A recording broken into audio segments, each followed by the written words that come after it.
Welcome to the Best Things Podcast. Subscribe on Apple Podcasts, Spotify, or wherever you get your podcasts. Don't forget to follow us on all the socials at Best Things Pod as well. Now, here are your hosts, Craig and Aaron.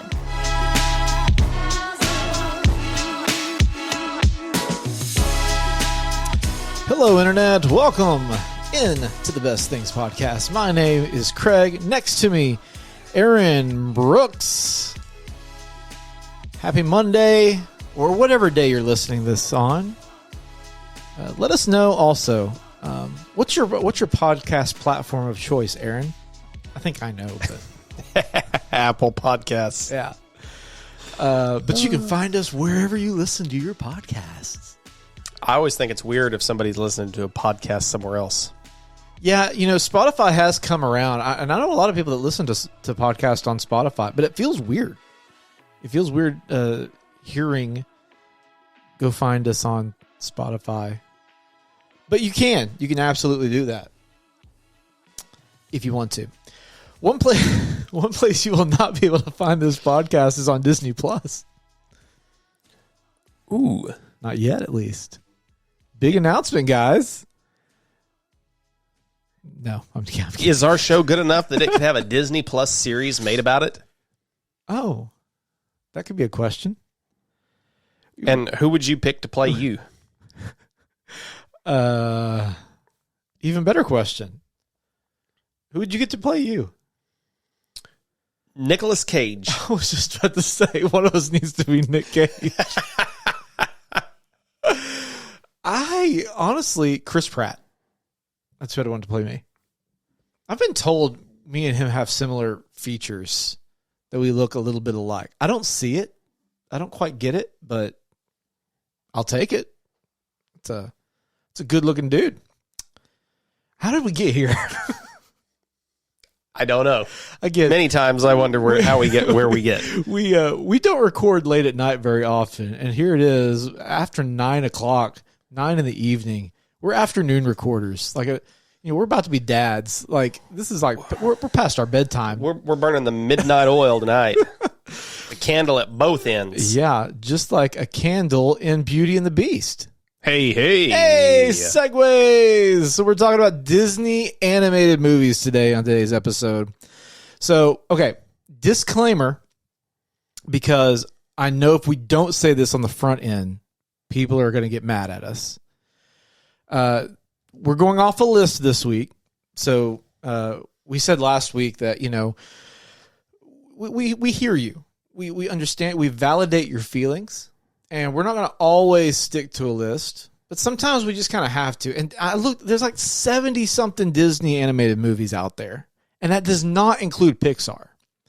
So a lot of these lists that we found all exclude Pixar movies. Because we're going to eventually get to that. Yeah. So that'll be a whole other episode on its own, because we could spend an hour talking through Pixar movies. And if I'm being honest, I'm probably more familiar with Pixar movies. Would you say? I don't know if you are or not. I think it depends. I'm very familiar with some of these Disney movies. The older the Disney movie, the more familiar I am with it. That's good, because I'm the opposite. Like, when we get to some of the new things, I really don't know. And I think for me, mainly, it's because I have a terrible memory, and you have a great memory. So we're yinging and yanging each other. It's like an elephant. Yeah. Is it? That's what I've been told. My memory yeah, is like an elephant. Of course, you have said before you believe you remember your birth.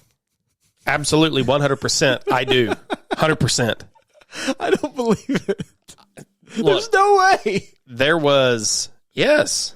It was the morning that we went to the hospital. It was snowy outside. The water had frozen up at my parents' house. It was very cold on the drive there. I was born in December, folks. And once we were at the hospital, there was a great crowd of people that had gathered for my birth. When the announcement was made that I was there, there were hordes of people that were cheering.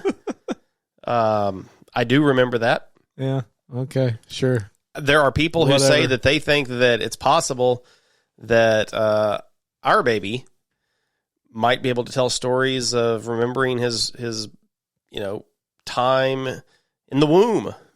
Since I can remember my birth, they think he might be able to remember like kicking in the stomach. Which you two are. There's a possibility y'all could share the same birthday, isn't there? It's possible. It is possible. I mean, your birthday is almost here, man. It is. Are you going to celebrate with a Disney movie? Yeah.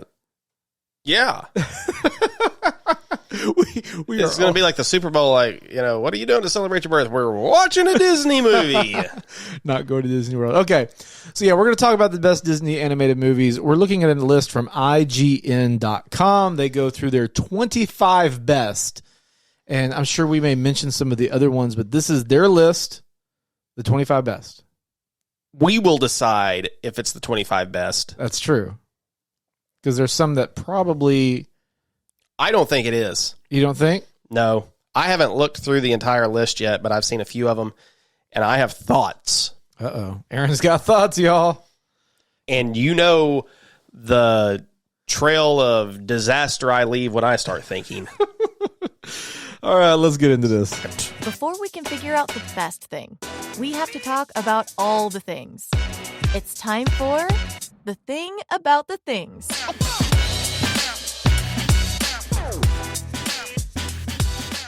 And the thing about this thing is there are a lot of Disney animated movies. 71 on Rotten Tomatoes is the count that I got. Now, that includes a lot of there was 6 or 7 different Winnie the Pooh movies out there. There's a bunch of, there's a lot of sequels and stuff like that. Some of these movies I've never even heard of.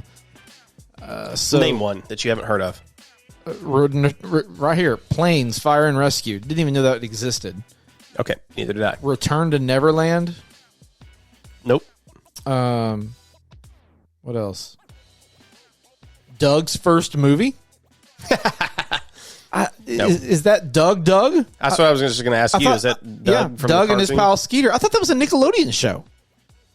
But I'm guessing that's what I thought. Disney picked it up for a movie. So, I mean, there's just a lot of properties that they have. Again, we're not covering Pixar.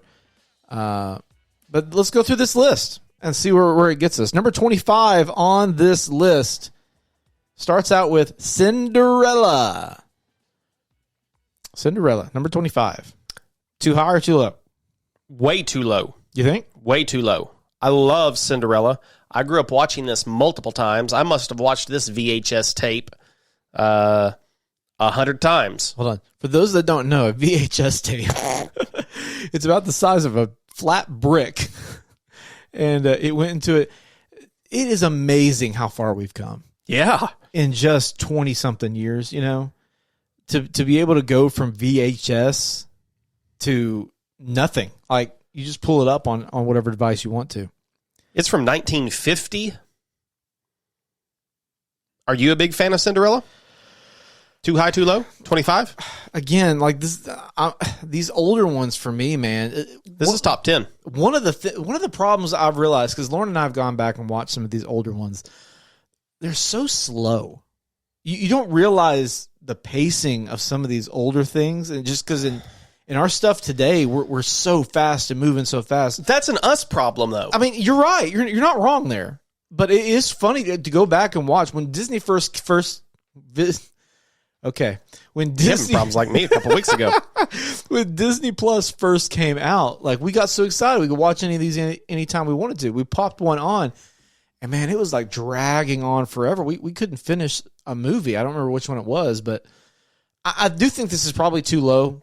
I think 25 is a little too low. It is a classic. It is iconic. That's what I was going to say. This is a classic, iconic movie. It's sort of like the fairy godmother thing. Yeah. Bippity boppity boo. You got Gus the Mouse, who I think is a show stealer. You have the glass slipper. There's just too much iconic symbolism in his. You have the carriage turning into a pumpkin. Yeah, I mean, well, and how do you put this at 25? The story itself has lent itself to many other stories since then. Yes, and adaptations, not necessarily from Disney, but like Enchanted. Yeah, a Cinderella story. Yes, the list goes on, and speaking of March Madness, we'll get to the bracket a little bit later, but anytime there's a team that shouldn't be where they are, They're called a Cinderella. it's a Cinderella story. So, yeah, I mean, I can see where this is definitely, and I agree. I think this is too low. 25 is definitely too low for this. I think this is one of Disney's hallmark movies. It grossed $85 million. Isn't the big castle at Disney World? Isn't that Cinderella's castle? Or am I wrong on that? I don't know the answer to that. I don't either. That sounds right. Yeah. But I've never been to Disney, and I don't know the answer to that. The whole glass slipper thing. You'll turn into a pumpkin at midnight. The evil step family, the sisters. Yeah, the sisters and the stepmother. There's just a whole lot. This and the fairy godmother. Yeah. Absolutely.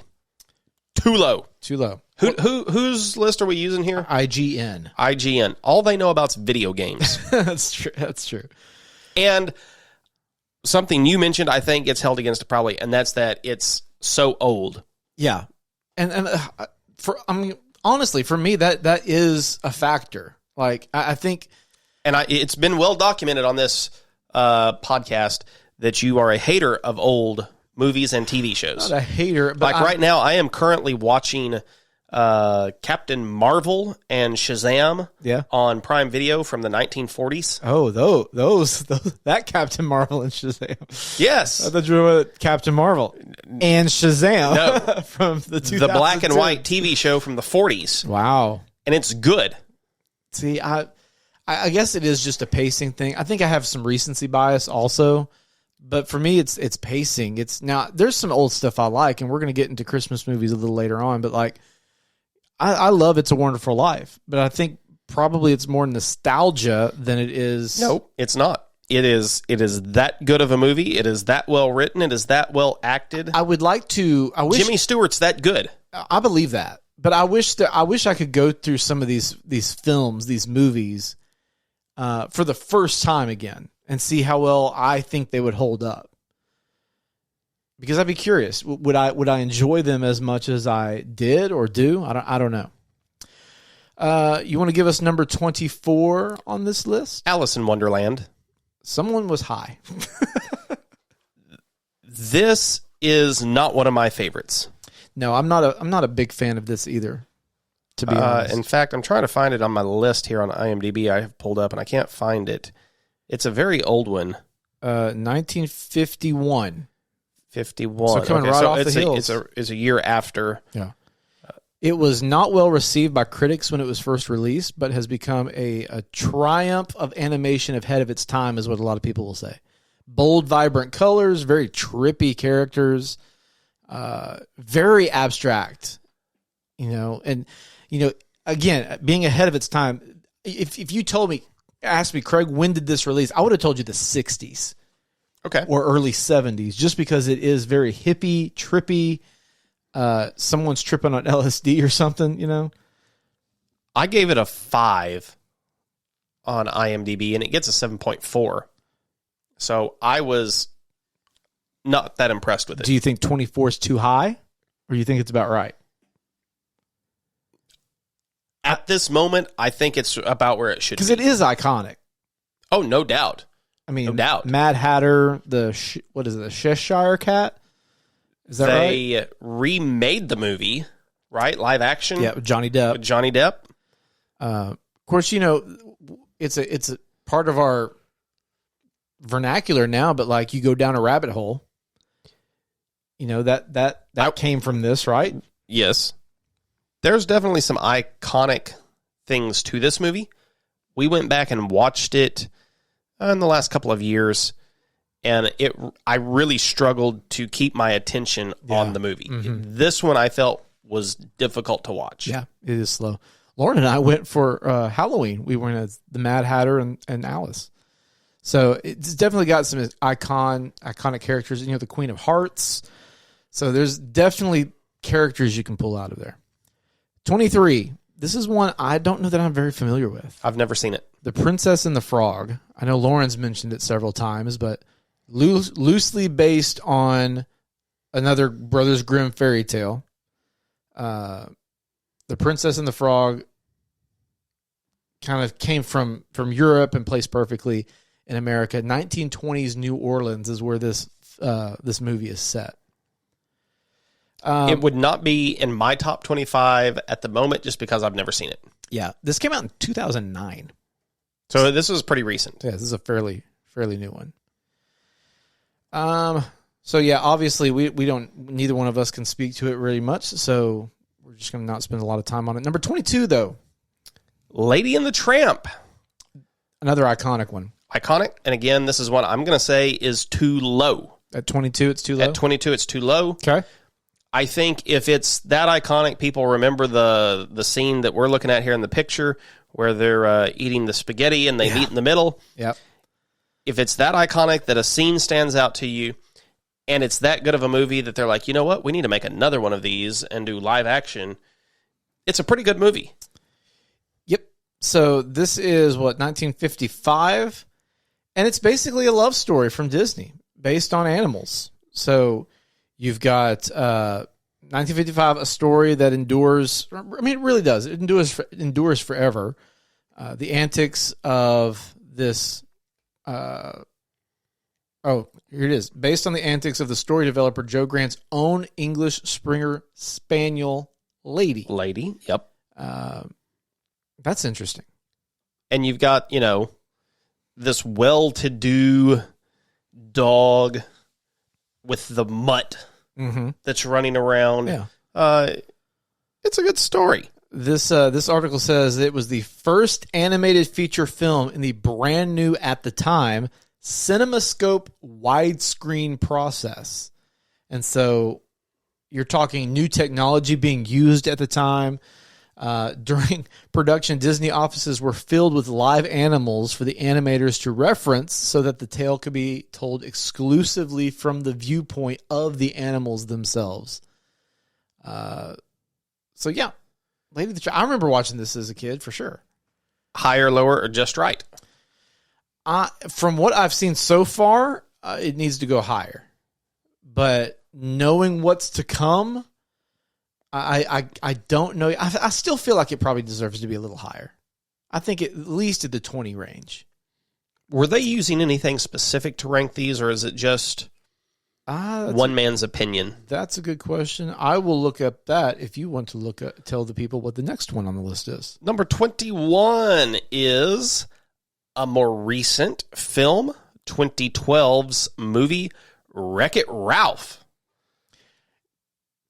I liked Wreck-It Ralph. I thought it was very creative. By the way, I was looking. It just looks like it's just these people's opinion. A group of people kind of put this list together. Now, I have only seen part of Wreck-It Ralph. I've never... Really? To my knowledge, I've never watched the entire film. I mean, does this have something to do with a video game? Yeah, that's the whole premise. These are video game characters.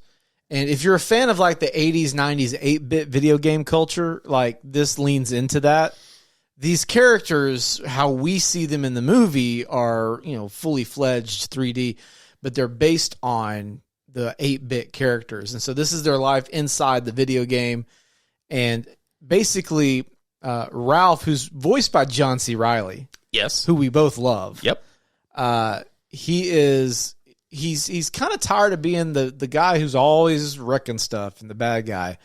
And so he kind of goes out to set out to kind of rewrite his narrative a little bit. But it's great because it goes through different games. So you see, Sonic, and if I remember right, you see all these specific characters, Sonic and Pac-Man and things like that. His he has an acquaintance, I guess, or he befriends this little girl character who's voiced by Sarah Silverman, if I remember correctly. So they kind of both have redemption arcs in the process of it. And so it's very neat. It's got nostalgia because of the old school video games, but it adds a new twist to it. Looking at some of these clips, I remember seeing all this. So maybe I have watched the entire movie. Yeah. And I'm just not remembering it. There is a sequel that I have not seen. It's like Ralph Breaks the Internet or something, where he gets connected to the they like plug in the Ethernet cable into the game, and he has access to the internet and apps and stuff like that. I don't know that one was as well received, but yeah, the first Wreck-It Ralph was pretty good. Number 20 on our list. You saying that it should be higher? Wreck-It Ralph? Yep. I think it's probably good where it's at. Right there? Because you're talking, we've got a lot of classics up ahead of it, and so it's still a little new to be considered top 20. Did we mention already about it being movie watching season? Did we talk about that? I don't think we did. You know, because everybody's just about to hit Christmas break, right? Yeah. So this is the time to kind of go through and maybe refresh yourself on some of these Disney movies. Yeah. Introduce your kids maybe to some of these older ones if you haven't. I know that's one thing me and Lauren are really excited about. Yeah. With our daughter is to be able to it's funny, like right here in the studio, just off camera, there is a whole just shelf full of DVDs that Lauren has collected over the years. We won't need any of those. It's all on Disney Plus. Yeah, we just hop on Disney Plus now, but like that's one thing I know we're very excited about is be able to sit down and watch some of these classic Disney movies with her as she grows up with them, because that was a big deal to Lauren, big deal to me too. Some of these, maybe this is the old guy in me coming out, but some of these new cartoons that are out there, these new children's programming is just creepy and weird to me. You're not wrong. And so I'm like, our daughter's going to be raised on Looney Tunes. Classics. Yeah, we're watching Looney Tunes. We're watching Disney Tom and movies. Jerry. Yeah. Scooby-Doo. That's Flintstones. So, yes, that's me being super old school, I guess, a child of the 80s, but that's what we're doing. Okay, back to our regularly scheduled list. Number 20 is... it's my turn, isn't it? It is your turn. Sleeping Beauty. So this is another, again, super iconic, when you talk of the Disney princesses, right? That's what Disney has kind of always been known for when it comes to the Disney princesses. Sleeping Beauty is one of those. Cinderella, Snow White. These are your top three classic princesses. Absolutely. Sleeping Beauty came out in 1959. I'm noticing a trend here. Seems like their big string of Disney princess films came out in the 50s. In the 50s. This article says it was initially a disappointment at the box office, but again, has come to be known and recognized as one of the most beloved of Disney's golden era. Of course, this is... Now, we could get into the whole cancel culture side of this stuff. Right. The Disney princess era obviously is fraught with some of this. Sure. But the fact that you don't need no man to give you true love's kiss and wake you up. But again, let's take it with a grain of salt, I guess is what I'm trying to say. It's still a story that's as old as time, and handsome prince or not, like if you're into curse and you got to wake up, what better way? Let's see. It's ranked where? Number 20 even. See, I think that Cinderella should be ranked higher than Sleeping Beauty. I would agree with that. And I'd put Lady and the Tramp ahead of it too. I would also agree with that. So, I think it probably is okay at 20. I think move some of those ahead of it, but I think 20 is probably pretty good. I feel like it's worthy of being a top 20 spot again, just due to its iconic status. Yeah. Number 19. This one is... I'm a little mad that it's at number 19. Deserves to be much higher. The 101 Dalmatians. Yeah. This is probably the movie that I watched the most as a kid. Yeah. And you wonder if some of this also comes down to we're dudes. I think it is. And so we didn't connect as well with the Disney princesses, but this one we can connect with a little bit more. I watched Cinderella quite a bit. The other ones I didn't watch as much, but 101 Dalmatians I definitely watched over and over and over again. Came out in 1961, and this listed as a quasi-musical. And that's one, my stance on musicals. That's the only knock I have against a lot of these old... these older ones, you know, because they lean a lot heavy into the musical side of stuff. So that's why maybe that's part of the reason why it has a little harder rewatchability for me. How long has it been since you've gone back and watched this original one? It's been a while since I watched the original, but I liked it. It had a lot of good comedy in it. Horace and Jasper were hilarious the villains. It's been remade a few times also. They were the villain's assistants. They were assistant to the villain.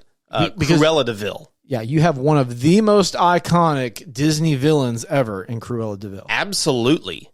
As far as villains go, if I'm looking down their list, I think she was really the first of the animated villains, because until that point you had the Evil Queen. You just had evil unnamed. Yeah, that's right. That's a good point. Evil queens and witches. Yes. Yeah. But this was Cruella de Vil. Yeah. They really finally leaned into her being this mad woman. She's going to skin these dogs. She was voiced by Betty Lou Gerson and modeled after Zsa Zsa Gabor. Oh.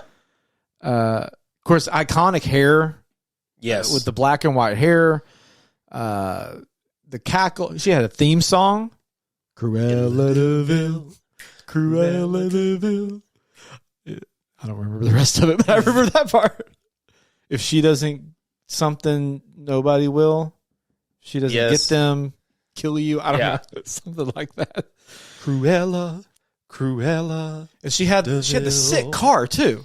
Oh, it was, personalized license plate. I thought it was so cool. Yeah, it was a cool car.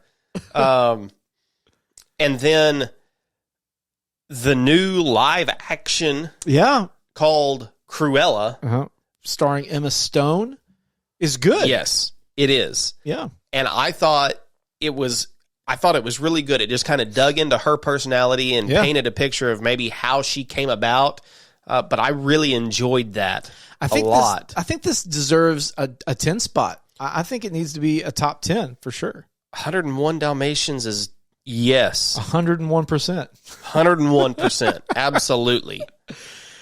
Let's see. Next up, number 18. I think this is a little high. I agree. For me. Yep. The best part about the movie Tarzan, by the way. Can I guess? Yeah, go ahead. You like the music? Yeah, the music's great. Phil Collins. For a guy who hates musicals. I know. But, this wasn't musicals. This was like great soundtrack. Okay. So, it's not like them. The thing about musicals is when they stop and start singing, that's what I don't like. But a good soundtrack with the movie, I'm all here. I'm here for it. I have never seen the entirety of this movie. Really? I've only seen part of it. Of course, you've got a half-naked man swinging around the whole time. It's hilarious to me, with children. Yes. Have you seen the internet rumors that Tarzan and Frozen... I have, yeah. Something about the parents. They live in the same universe, yes. Yes. Yeah, supposedly, now, confession, because I'm sure Frozen's going to be higher up on this list. I don't remember. I have not seen Frozen, though. Hang on, what? What? I have not seen Frozen. Okay, now see, I don't have a reaction to people not seeing Tarzan or some of these others, but how have you not seen Frozen? I've just been able to avoid it. No. Why? It's actually good. Is it? It's really good. Yeah, I don't. It just never appealed to me. I know there was singing in it. Let it go. Yeah, and Let I just it go. never. We even did big screen one year. I watched the clips that we showed, but I never. I avoided the movie. Yeah, tell him he needs to watch it. Anyway, but yeah, supposedly the kids in Frozen, their parents are somehow connected to Jane in Tarzan, and so they get shipwrecked or something. It's supposedly all connected, but of course we all know the story of Tarzan. So this is kind of Disney's adaptation of it, 1999, by the way. So it's fairly new. Yeah, I'm calling this new. Yeah. For the history of Disney that goes back to the 30s. Right. This is new. So this was before, 1999, Toy Story has been around now for a good 5 years. 5 years. Mm-hmm. So we're getting the 3D animation, but Tarzan did something a little bit differently because they were able to do the 2D, but 3D, if that makes sense. Nope. So you're able to layer in these things. So when he's swinging through the vines and stuff, you're seeing things move through. Oh, okay. All right. As opposed to just kind of a 2D animation. So they called it deep canvas, to get technical for a second, that resembled CGI and stuff like that, or allow CGI rather to resemble a traditional painting. So, but lets you do some cool 3D stuff within a seemingly 2D animation. By the way, Phil Collins won a Oscar for his soundtrack in that. Did he do other Disney movies as well? I don't know. Did he not do Lion King? No, that was John Lennon. No, Elton John. Elton John. There we go. Close enough. Yeah, those flipped a little bit. John Lennon. Number 17. This is it's the way IGN lists this is that it's an instant classic from 2010. This is Tangled. I don't know that I've seen this either. I have not seen Tangled. This is we're gonna get so much hate. This is their take on Rapunzel, which I already thought was a Disney movie. Maybe it's not. Maybe somebody else has Rapunzel, or maybe I just know the story of Rapunzel. While you're talking, I'm going to look. It says that Tangled told the story of a young princess with magical long hair, voiced by Mandy Moore, held prisoner by a woman who uses the girl's innate powers to cheat death. And again, I have not seen it. I was hoping that you had. No, I mean I've seen clips and bits and pieces of it. I know Lauren likes it. You know, this article said it was an instant classic. So like, I guess I know a lot of people love it, and I think it's got some funny moments. I've seen funny clips from it. I feel like if it's called an instant classic, that I probably owe it to watch this. There is not a Rapunzel movie on this Rotten Tomatoes list that I found that had all 71 on there. Okay. But Wreck-It Ralph also had this 3D animation style, but of course you see that as we get newer and newer. But I do know this chameleon that is on this image, I think is supposed to be quite funny. This would be lower for me, I guess, just because I haven't seen it. Same here. Number 16, The Emperor's New Groove. Woo! Okay. Fan? Big fan. I think this is higher. I think this should be higher. This is the first of the, what I would call modern era of Disney that I think is a great film. Okay, hold up. Do you think this is modern era, though? I mean, this is the 90s. And it's still 2D animation. I would almost... No. This is. I would say 90s. this is like the... Is it not? No. This was done 2000s. Okay. Right?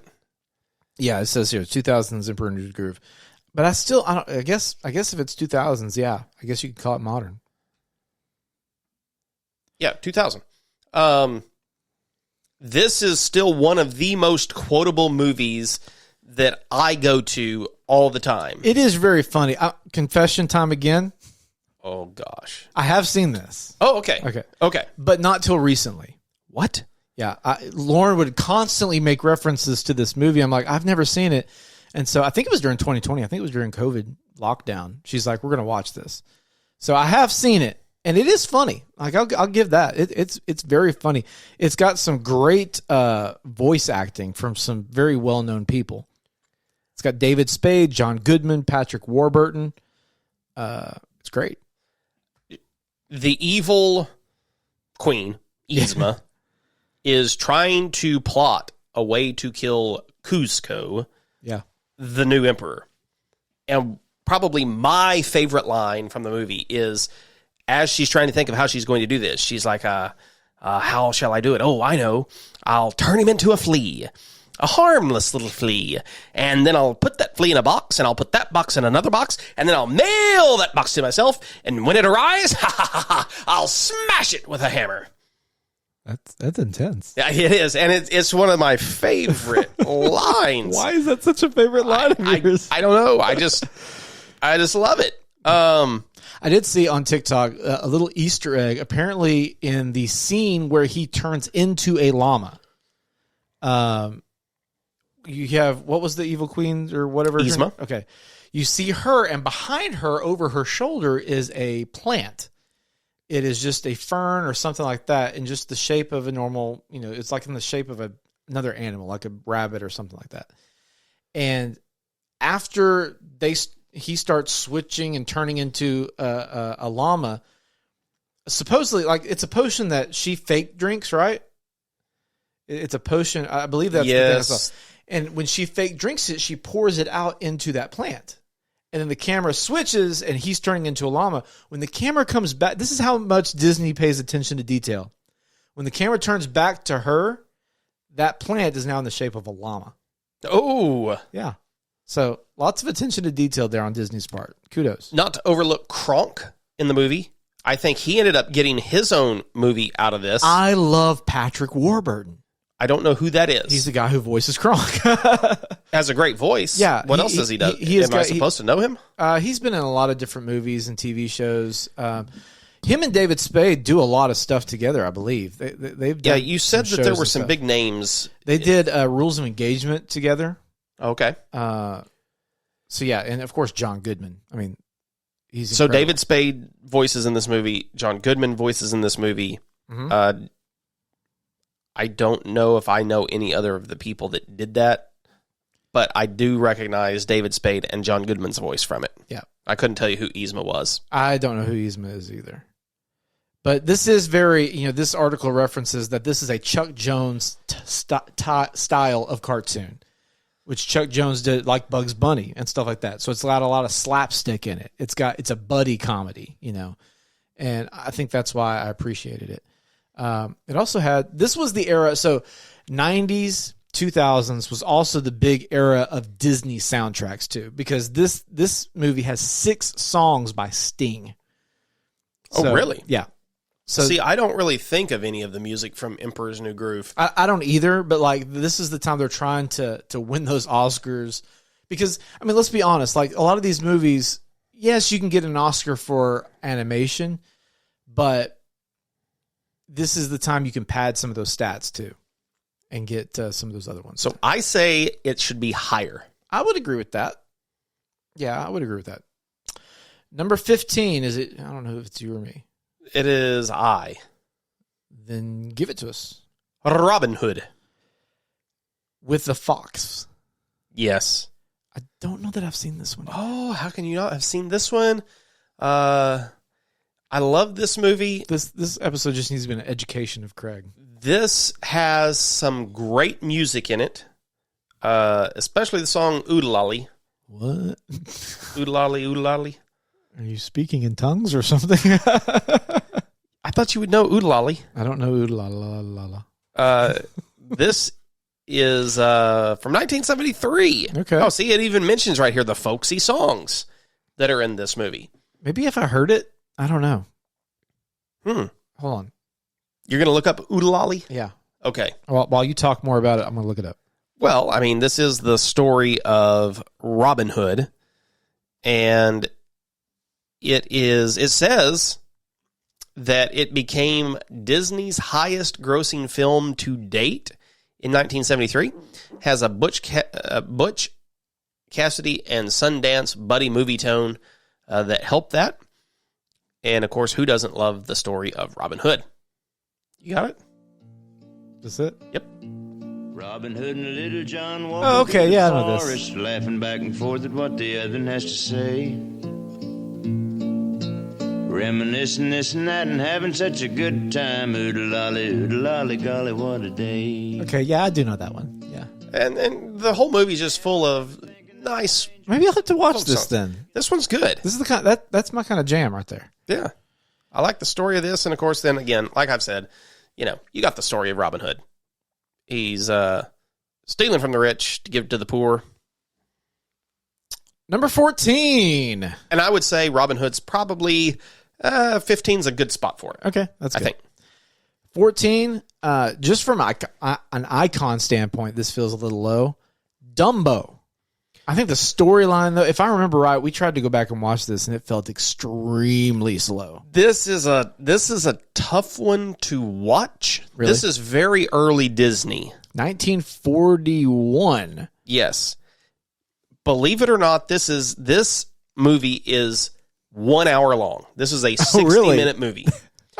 And we went back and just watched it recently, and it definitely feels longer than that. This one's kind of hard to watch. Iconic. Yeah. So maybe Too high for me, really. based on how good the movie was. Yeah. But who doesn't know Dumbo in his ears? It is so. I guess the storyline is so unique. That's probably why it stuck out as iconic. You think? I guess so. I'm not sure. They remade it recently. They did a live got the action live version, action. and I don't think it did very well. No. It went straight to Disney Plus without hardly any fanfare around it. I gave it a 4. Oh wow! It gets a 7.2, the original from 1941. You think they're being generous because of the iconography of it? I don't know, but I went back and watched it, and it's just hard for me to understand why it's such a great movie. People in podcast land need to let us know. If you're a fan of Dumbo, explain to us why it's such a good movie. How about number 13? Is this me? I believe it's you. We're staying back there in the old times. In fact, I think this one's also from 1940, if I'm not mistaken. 1940 on the nose. Okay. Speaking of nose, what a segue. We're talking about Pinocchio. Yeah. Pinocchio. Again, iconic. This is where basically the Disney theme song came from this movie. Yes. When You Wish Upon a Star. When You Wish, yeah. Another slow movie. I have not watched Pinocchio in a long time. They, again, remade this one recently. With Tom Hanks. Yeah. In fact, several Pinocchio movies have come out in the last couple of years, like 3 or 4 remakes of this. The Tom Hanks one was, I want to say I gave it a 6. I haven't watched it all, but what I watched of it felt weird. Yeah, it's equally as slow as the cartoon was. The story just drags on, and it goes in a lot of different directions. Yeah, I had higher expectations, and it overpromised and underdelivered. Yeah, I saw several lists I look at had this number 1, which would be incredibly too high. I feel like, why is for me personally, at 13 is too high. Yeah, I was going to say that, but I was also going to say that because of its icon status and because of the song, right, that I'm okay with it being here. I agree with that. I'm okay with it being here, for sure. If I had to list it out, though, it's probably not there for me. Also, When You Wish Upon a Star won an Oscar. Really? Yeah, won an Oscar for it as well. Number 12, we have Bambi. Oh, yeah. Again, all of these are just so iconic. I like Bambi, though. I remember watching Bambi quite a bit as a kid. This is from 1942. Mm-hmm. You had Bambi, you had Thumper. Yeah. And this is, of course, this is probably the first Disney movie that had a really sad moment.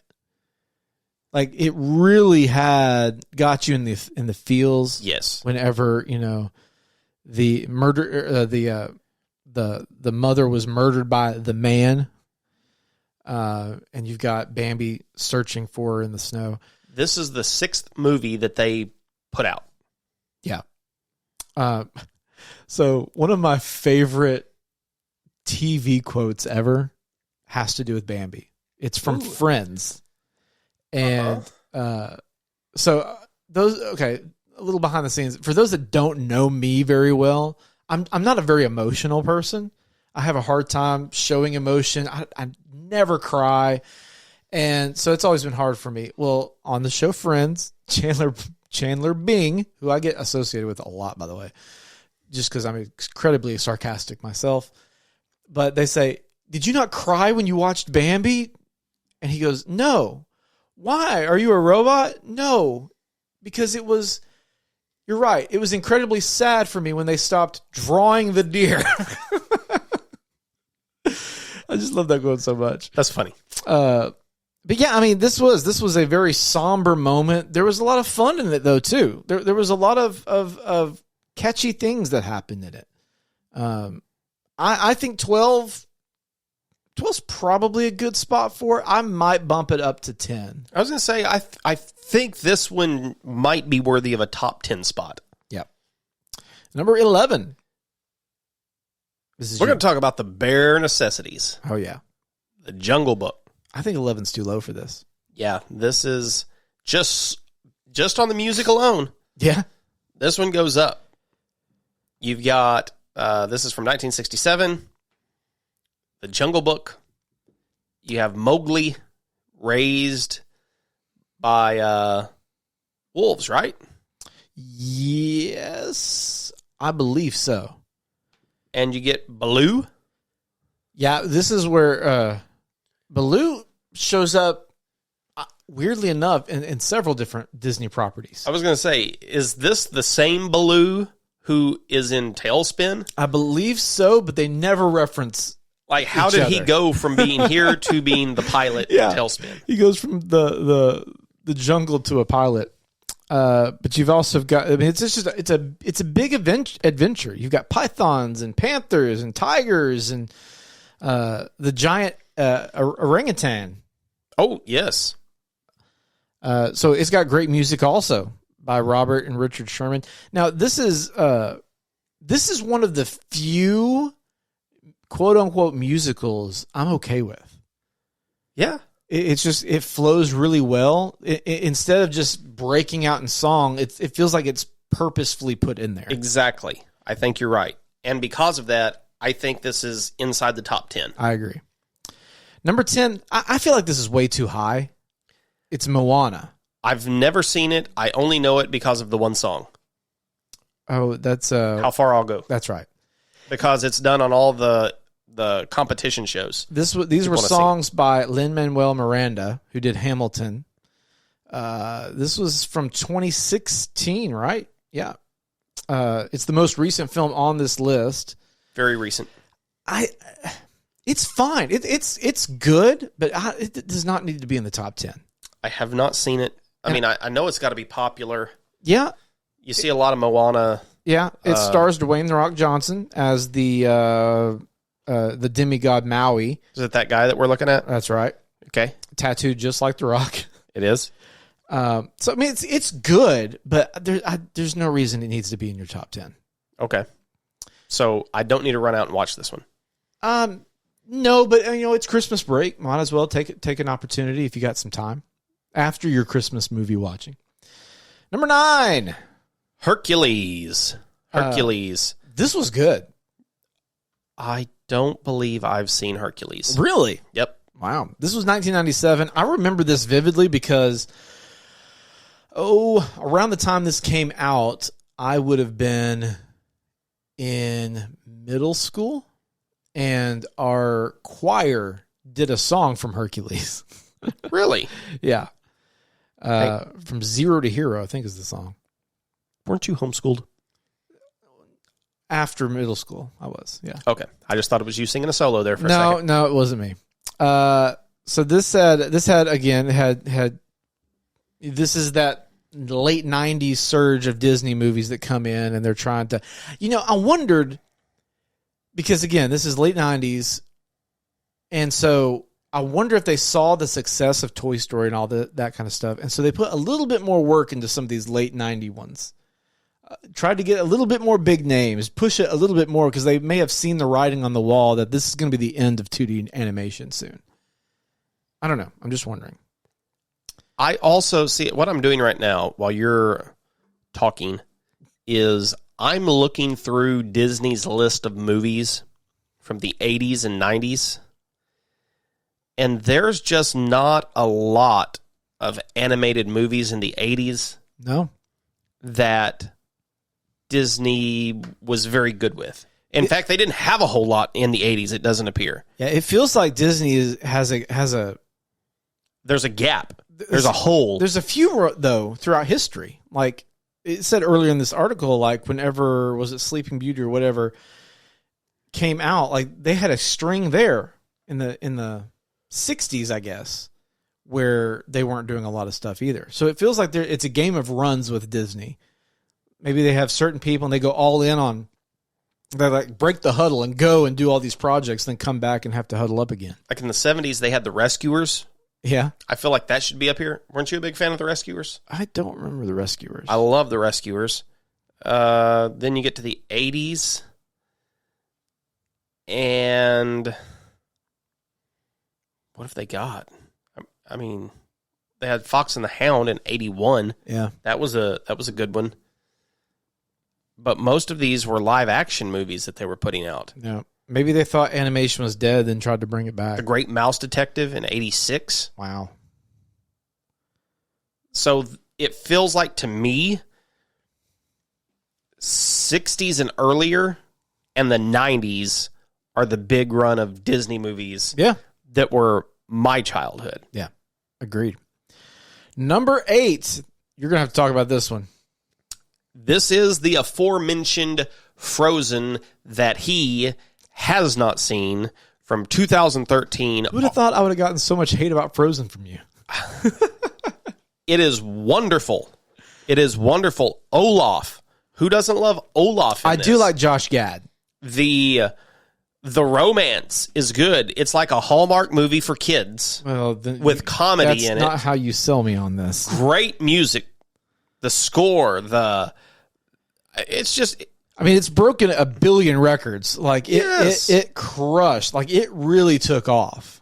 I mean, it's just incredible how fast it took off and how much it captivated the world. Think about it this way. This is Disney's version of X-Men.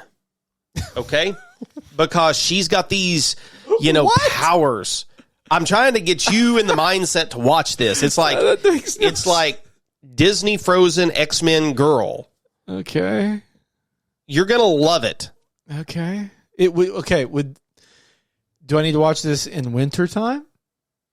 Oh, I watch it year round, but I mean, it's a perfect time when it's cold to watch Frozen. I mean, that makes for sense. sure. Does it have anything to do with Christmas? And Frozen 2 is pretty good itself. Really? Do they sing "We Let It Go"? No. But they have one track. I'm trying to think of what it is. Man, I listened to that song over and over and over again from Frozen 2. Do you really? Okay. Frozen is definitely... We're learning more. I do like Kristen Bell and Josh Gad. I mean, I like the people in the cast. It's funny.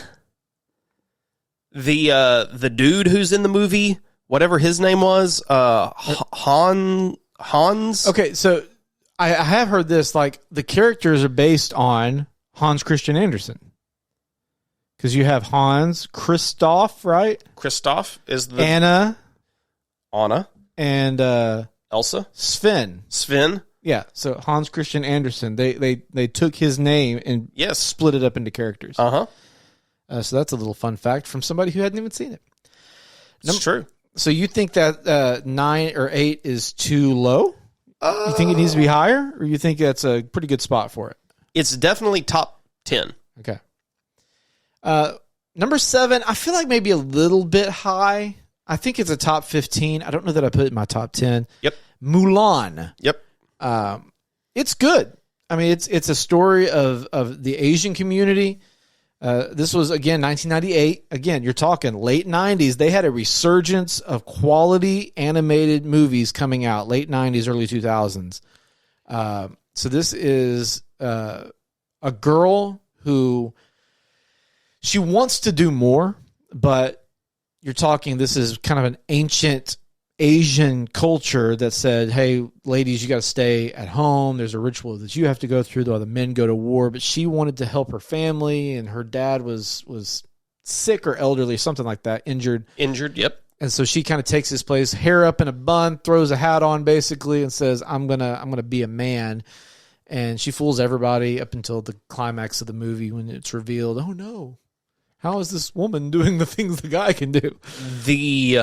Was that a dragon? Yeah, there was a little dragon. That was voiced by, let's see. Eddie Murphy.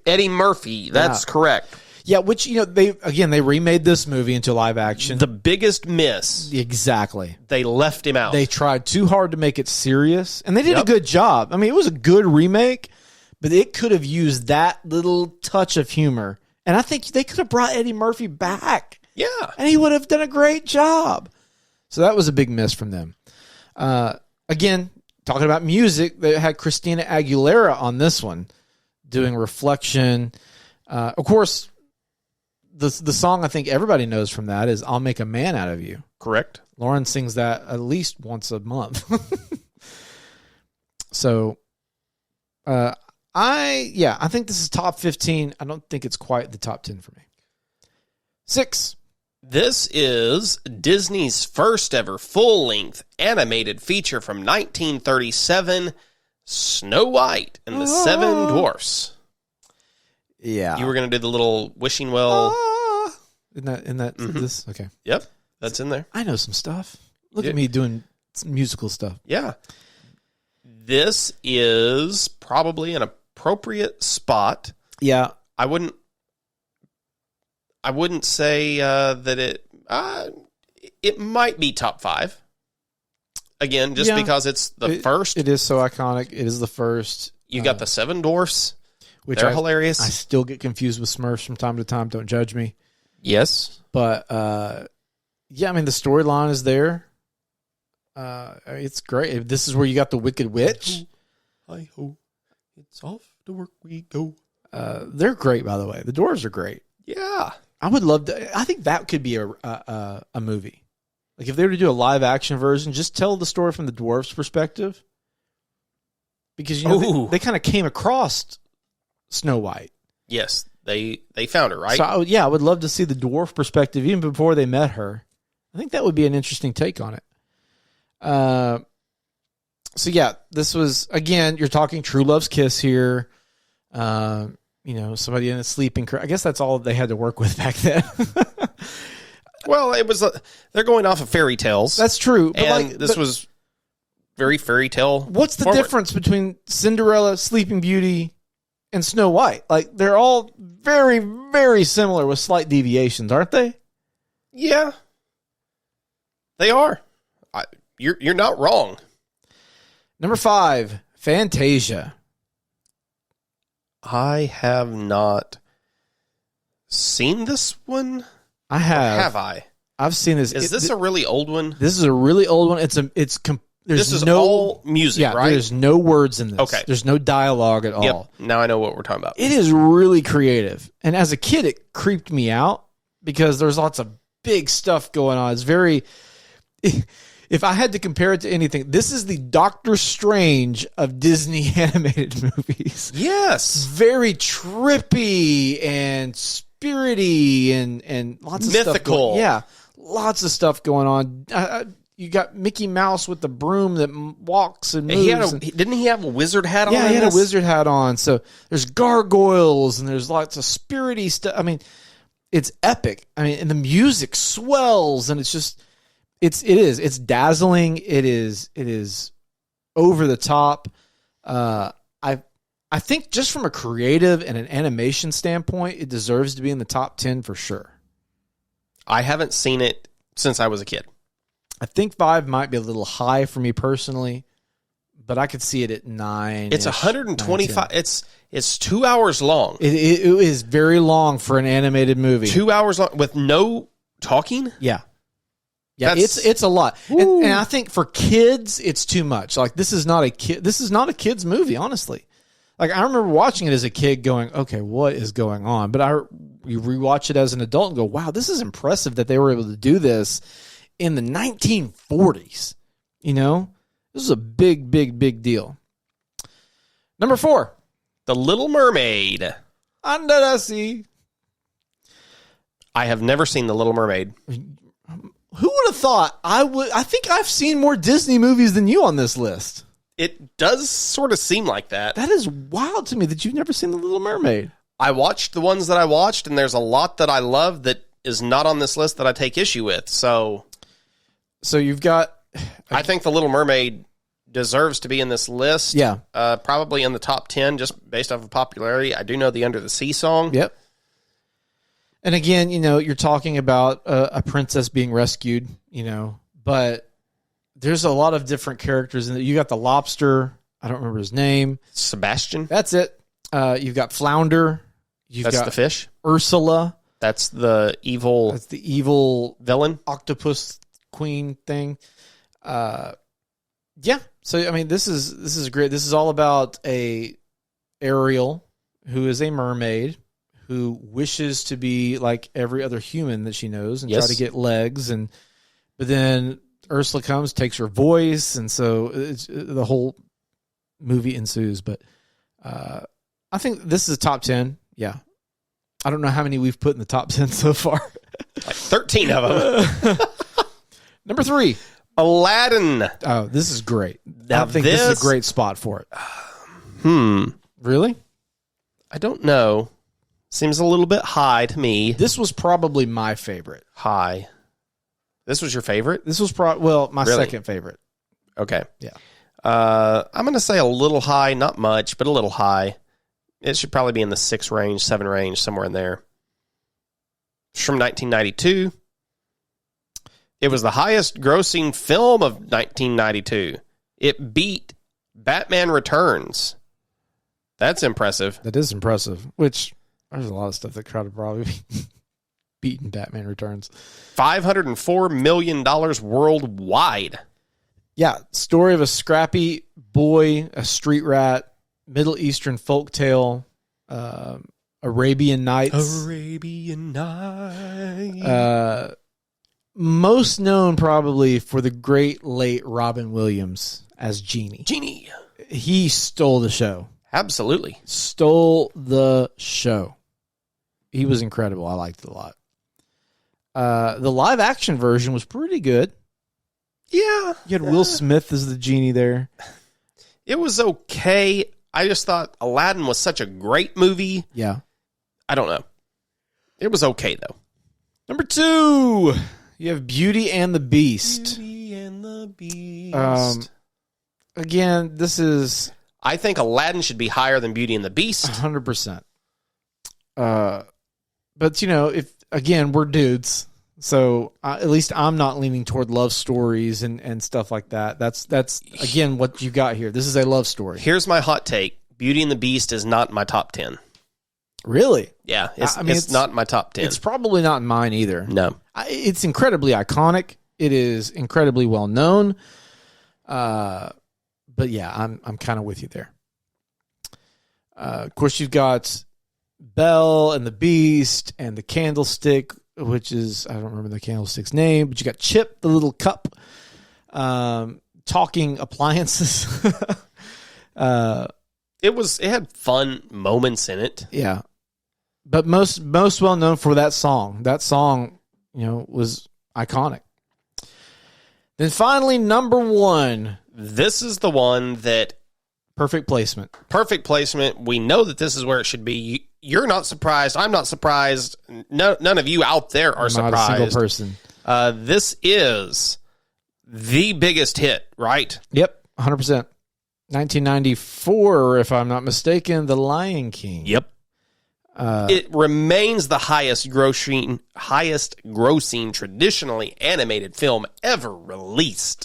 Yeah, they remade it, and the remake was pretty good. It was. The problem, though, and they even admitted this, is that I remember watching the remake, and the spoiler alert if you haven't seen this movie, when Mufasa dies, the emotions didn't hit me the same as it did with the animated. And they said the reason why is because of the eyes. They made the eyes so human-like in the cartoon that you saw the emotion in his eyes. Yeah. And when you tried to do that with a real lion, you can't pull that emotion out. No. So there's so many things in the original cartoon. This is one of the rare exceptions where the original cartoon is so much better for different reasons. Yep. The animation style was really good. The score was really good. And it will be timeless forever, I believe. You have Timon and Pumbaa. Mm-hmm. The comedy from them is outstanding. Oh, it's incredible. They went on to have some of their own shows on the Disney Channel, I believe. You've got James Earl Jones. Yes. As Mufasa. Yeah, this really kicked Disney to the next level. Yeah. This took them up. And this is exactly right. Yeah. Number one. Absolutely. You've got incredible songs from Elton John. He did several different songs. I think he did the whole soundtrack for it. You've got from the very minute, that first note of the song, the very first scene you see in the movie, you're hooked. You're just captivated. To the very last, when you see all the animals kneel again at the new baby and the new cub, there's emotion, there's humor, there's action. It's just got everything. It's got everything you want to see. I agree. You want to mention any others that didn't make this list before we get into the worst? Yes. I do. I'm looking through and The Sword in the Stone, that is one that I really liked as a kid. I watched a lot of it. I watched a lot of The Rescuers and The Rescuers Down Under. Yeah. I think we'd be remiss if we didn't mention Peter Pan. I was going to say Peter Pan. That wasn't one of my favorite ones, but I definitely did watch that one. I mean, it's super iconic, if nothing else.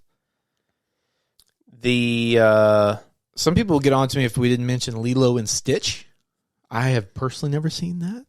Oh, right. But I hear it's great. Of course, you have Winnie the Pooh. Oh, that is Disney, isn't it? They made the movies, yeah. I don't think they did the show, but I think they made the movies. Let me look here. Here's one. Encanto, this is one of their newest ones. Yeah. It's a really good movie. Super catchy songs. Very. The Hunchback of Notre Dame.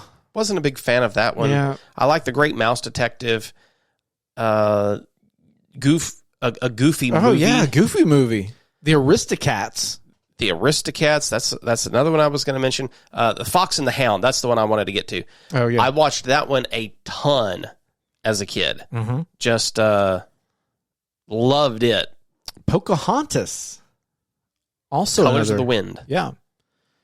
Let's see here. That may be it for me. Brother Bear. I remember my wife Lauren talking about that movie. I don't know that I've ever seen it though. I really liked. I just saw it here a second ago. Oh, Atlantis. The Atlantis movies. I liked those. I don't know if they might break my top 25. Really? I'm not sure. Okay. I don't know that there's really any worsts.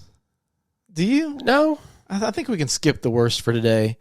And we can just go to straight up bracketing this. Actually, hold on. I've got feedback. I've got some of your Zootopia. feedback. I forgot about Zootopia. You know, that is one of the... That's funny. This list has it as the second highest rated Rotten Tomatoes. Yeah. Zootopia is really funny. I like it. It is funny. I'll give it that. Okay, we've got some of your feedback. Let's get to that. We love hearing you talk about us. It's time for the best things about the best things. Want to hear your feedback on the show? Email feedback@bestthingspod.com or tap the link in the episode notes to send a voicemail. Okay, a few episodes. I mean, I guess it's been a while now. We did an episode on beef. We talked a lot about steak, and we asked you guys on TikTok about. Well, basically, we had a hot take, which is not really that hot of a take, that the only way to have a steak is medium rare to medium. And It's true. on TikTok, we cleverly in the caption says, "We welcome your comments unless they're wrong." Fortunately, TikTok, y'all showed up and y'all agree with us. Most people 100% agree with our take on this. We had some great comments, though, and I want to read a few of them. Don't forget, always give us your feedback. We love it. Let's see here. I want to be very careful how I say this username.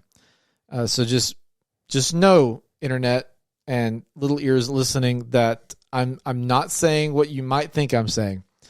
The user on TikTok, son of a bitch, says this: I worked at a steakhouse and had a customer order a well-done prime rib, then put mayo on it. Oh, my gosh. Why are you doing that, man? Just get roast beef sandwich. Don't order a prime rib, then put mayonnaise on it. How do you do that? At WAIP says, my brother-in-law ordered a prime rib well done at a steakhouse. The chef came out and talked him into a cheaper steak. Let's see. I had one other Thank you, sir, for your service. One other really, really, really good one I want to read. Let me see if I can find it here. No, there's two. Okay. At Zach Quinn 6099 says, it's for those that order well done. It's the easiest way you can spot a psychopath. Valid. Agreed. And then finally, at N_Muller93, if you're getting well done, go to jail, not home. Bet. Concur. All right. You have anything else to say on the steak game? No.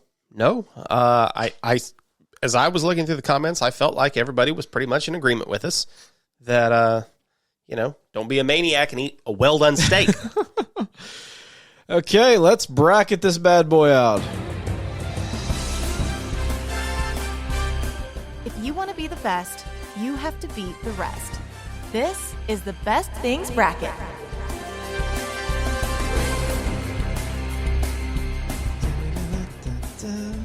Okay, I think I'm getting first pick this week because you got peanut butter pie last week.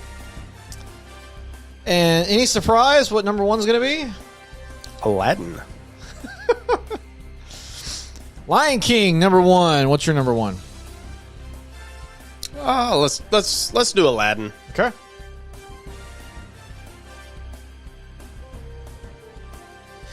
All right, number two for me. Let's see here. I'm gonna do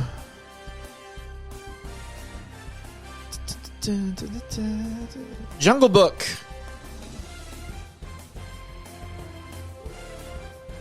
Let me have Frozen. Okay, Frozen. Number three for me.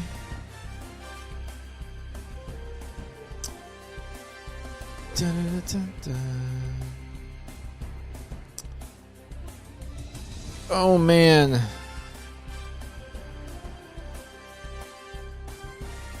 I've got to go. Man, this is a tough spot. 101 Dalmatians, though. Well, that's what I was taking. Well, you can't anymore. Emperor's New Groove. Also a good pick. My fourth and final pick. I think I've got to go.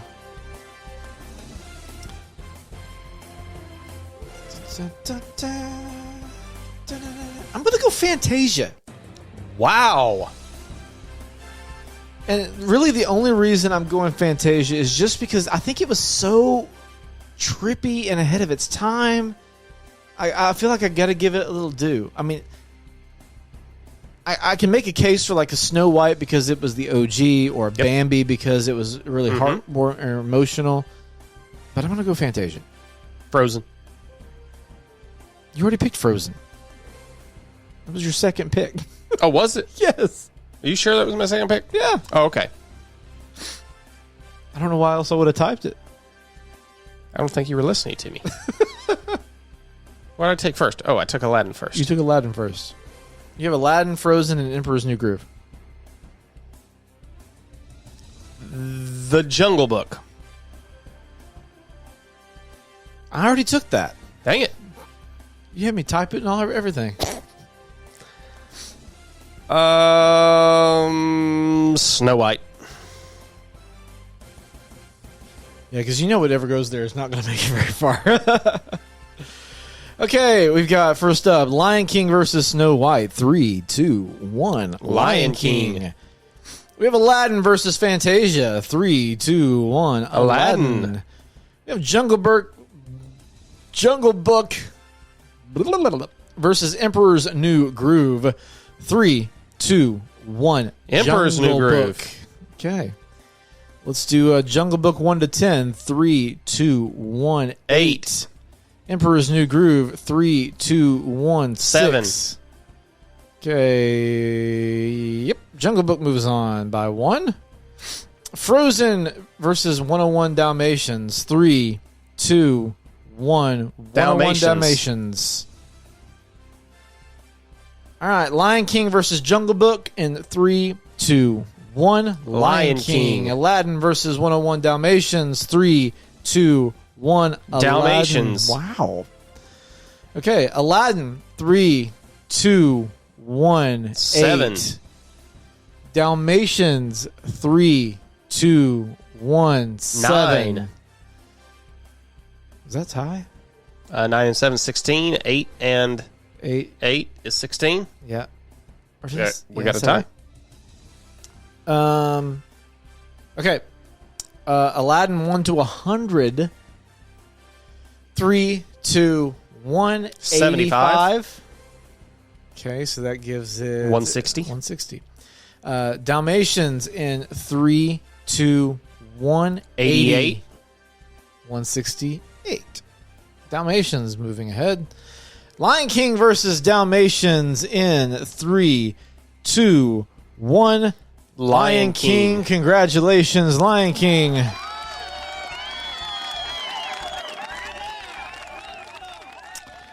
Okay. Lion King. I don't think there was ever a doubt that was going to be the case. Do you? No. Was it in question? Nope. I don't think so. That was pretty easy. Yeah. I have a feeling this might also be easy. But we're going to do it. We got to do it anyway. It may be the best thing today, but is it the best thing of all time? It's time for the Best Thing Battle.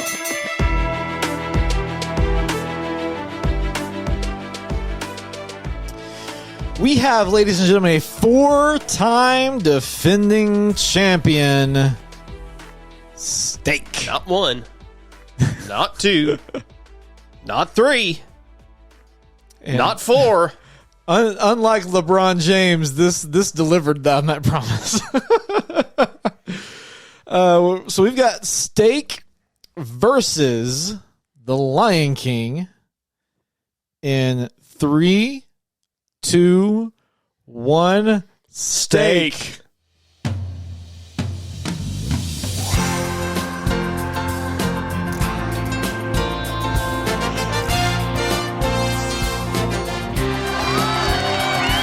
Ladies and gentlemen, we have A Bestie for the Restie. we have a brand new entry into the Bestie of the Restie Hall of Fame. Welcome to the club, Steak. You made it. We didn't know. Yeah, we did. We figured it was going to go 5 straight, and it did. This has only been done twice before. Yeah, this is a big deal. This is a big deal. And we were able to squeeze it in before the end of the year, too. So, congratulations, Steak. Yes. Making Yes. it Bestie of the Restie Hall of Fame. Let us know in the comments and on your reviews if we made the right choice there. I think we did. So what moves on next week? The Lion King? Yeah, I guess the Lion King. Yeah, Or does it just start blank? Oh, that's a good point. I think we should just start blank. Okay, let's just start blank. The Lion King did not win. That's a good point. I think in the past we've probably carried it over, but Yeah. I like just starting blank. Next week just needs to be open. Yeah. Okay, so next week we'll have a new champion for the first time ever, and I feel good. I think Steak is a worthy member of the Hall of Fame. It deserves to be a Bestie for the rest. It absolutely does. Okay. By the way, I think we've mentioned this a couple of times, but go cop that merch. Go get that Bestie for the Restie t-shirt or hoodie or sweatshirt. It's over on our store. Link in our bio, or go to the website bestingspod.com. It's great. It makes a great holiday gift. Go pack that up Yeah, to the podcast fan in your life. Yeah, exactly. For the podcast fans that you know, they need it. They do. They want it. Okay, Aaron. Well, we've done it. We have done it. We've done the thing. We've done the thing. We've criticized another list. We've straightened them out. Yep. But these people did get number one right. We got to give them that. Yeah, 100%. They didn't mess that up. Give them credit. There was a few other lists that had Lion King number one. It's definitely a worthy number one. I don't get the people who put Pinocchio number one or Snow White. You think there's anybody out there that's putting something ahead of Lion King? I don't think any of our listeners do. I really don't. That would be... I don't know how you could. Like, what would you put ahead of Lion King? And why would you do it? That's what we need to know. Yeah, I don't think you can. No, I just don't. Even if you included Pixar, I don't think anything's taken out Lion King from that list. Oh, I just don't. I think Toy Story, as great as it is, I think Lion King checks more boxes. Whenever we do Pixar, at some point we need to take the best from Disney and the best from Pixar and put them head to head and see where we land. Yeah, we could do that. Okay, you got anything else? I think that we've covered all the bases. We just need to get Disney Plus fired up. Yeah. Get some popcorn, some hot chocolate, cozy in for a movie night. Yeah. Let us know what your favorite is. Okay. If it's Lion King, great. If there's one that we didn't mention and it's just your absolute favorite and you're like, guys, you overlooked it or we breezed through it, let us know in the comments. Hit us up on all the socials, Best Things Pod. You know the drill. You're listening to the end of the episode. You're a bestie for the Restie for listening to the end of the episode. Yes. You're right there with steak or right below it. Below it. Yep. We would choose steak over you. You are absolutely right. 100%. 100%. All right, for the Best Things, I'm Craig. I'm Aaron. We'll talk at you next time. Goodbye, everybody. Thanks for listening to the Best Things Podcast. If you liked today's episode, subscribe and leave us a review wherever you're listening now. And remember, connect with us on the socials at Best Things Pod, and you may hear your take on an upcoming episode.